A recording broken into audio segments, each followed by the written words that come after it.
Under the pale grey skies of Beijing, the press room at China's foreign ministry fills with the soft shuffle of cameras and the quiet anticipation that often precedes a diplomatic statement. The atmosphere is heavy with both reverence and warning. The podium stands ready, the national emblem glinting above it, as Foreign Ministry spokesman Lin Jian walks into the room. He offers a brief nod before taking his seat. Reporters are waiting, not just for China's reaction to the death of former Japanese Prime Minister Tomiichi Murayama, but also for Beijing's message to Tokyo's new political leadership. The timing could not be more symbolic. Murayama, remembered for his landmark apology for Japan's wartime aggression, has passed away just as Japan's new ruling party head, Sanae Takaichi, takes charge, a politician known for her conservative stance and past links to nationalist figures. Lin Jian listens carefully as the first question is raised. How does Beijing view the transition in Japan's leadership, and what message does it have for those who question historical responsibility? His expression remains neutral, but the tone that follows is deliberate and firm. We urge Japan, he says in Mandarin, to confront and reflect on its history of aggression, exercise caution in its words and actions on historical issues such as the Yasukuni Shrine, completely sever ties with militarism, and adhere to the path of peaceful development. The statement is more than just diplomatic language. It's a reminder of scars that still shape Asia's political landscape. The Yasukuni Shrine, where Japan's war dead are enshrined, including convicted war criminals, remains one of the most sensitive symbols in Sino-Japanese relations. Every visit or comment from Japanese leaders reignites the debate about whether Japan has truly atoned for its wartime past. Beijing's message today is crystal clear. Any attempt to whitewash history risks undoing decades of fragile trust. Lin continues, his tone measured but resolute. We hope Japan can earn the trust of its Asian neighbours and the international community through concrete actions. Behind that phrase lies decades of diplomatic strain, from territorial disputes in the East China Sea to the enduring pain over wartime atrocities in China, from Nanjing to the forced labour camps that scarred generations. Beijing's language is calm but calculated, reflecting both respect for Murayama's legacy and concern about what might follow under Takaichi's leadership. The briefing then turns personal. Lin Jian pauses briefly before mentioning Tomiichi Murayama's name, a name that, in Chinese memory, carries an unusual note of respect.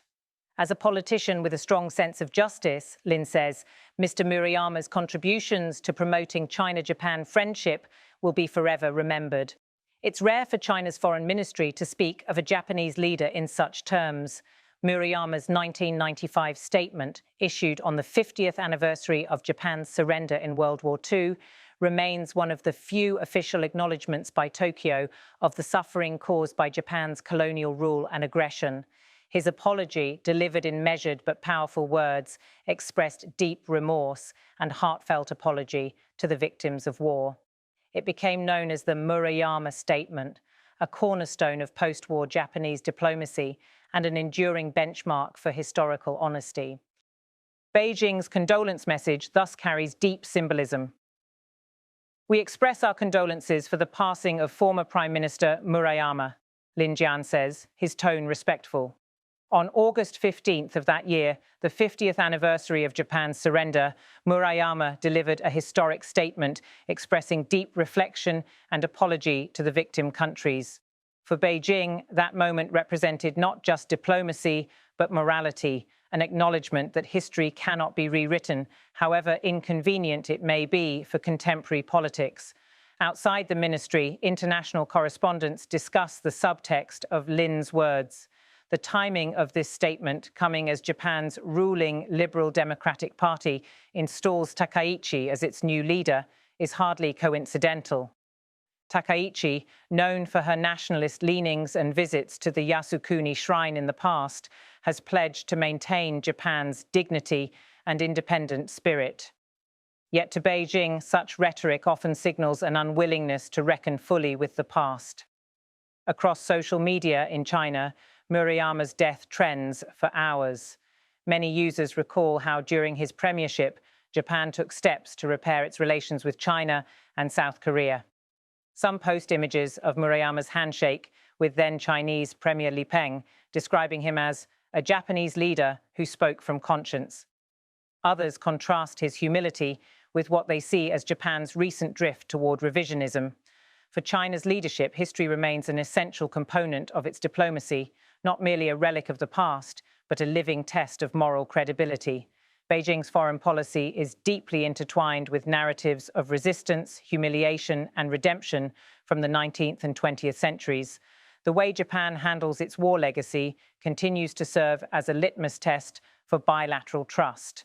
The Foreign Ministry's call for Japan to sever ties with militarism is therefore not only about symbolic gestures, it's about the broader geopolitical shifts in East Asia, Japan's deepening security cooperation with the United States, its expanded defense budget, and its involvement in regional deterrence strategies aimed at countering China's rise. In Beijing's view, these moves cannot be separated from historical memory. The rearmament of Japan, no matter how defensive it appears, is shadowed by echoes of the 1930s. The Yasukuni Shrine remains at the center of this tension. To many Japanese conservatives, it's a site of national pride and remembrance. To much of Asia, it's a reminder of aggression and denial. Each year, as Japanese politicians choose whether to visit, Beijing and Seoul watch closely. The decision by Takaichi not to visit the shrine this time, at least during her early days in office, is noted in Beijing, but with a hint of skepticism. The Chinese statement today, while restrained, suggests that Beijing will judge Japan not by words, but by actions. As Lin Jian concludes the briefing, the cameras flash again. His remarks, carried by state media outlets like CCTV and Xinhua, are broadcast across the country within the hour.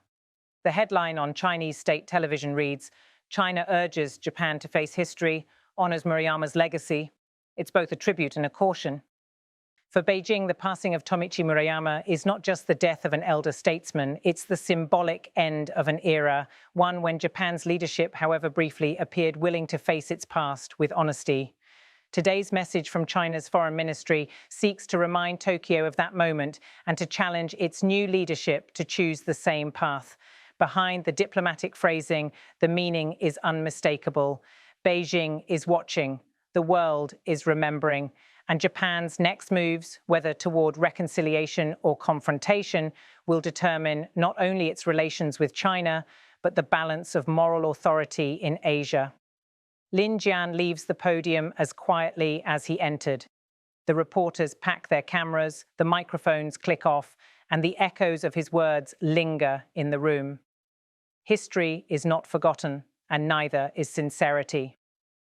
As the lights dim in the ministry hall, one sentiment seems to rise from the press conference and ripple across the region. Respect for the past is not weakness, and remembrance is the foundation of peace. For China, that is Murayama's enduring legacy and Japan's continuing test.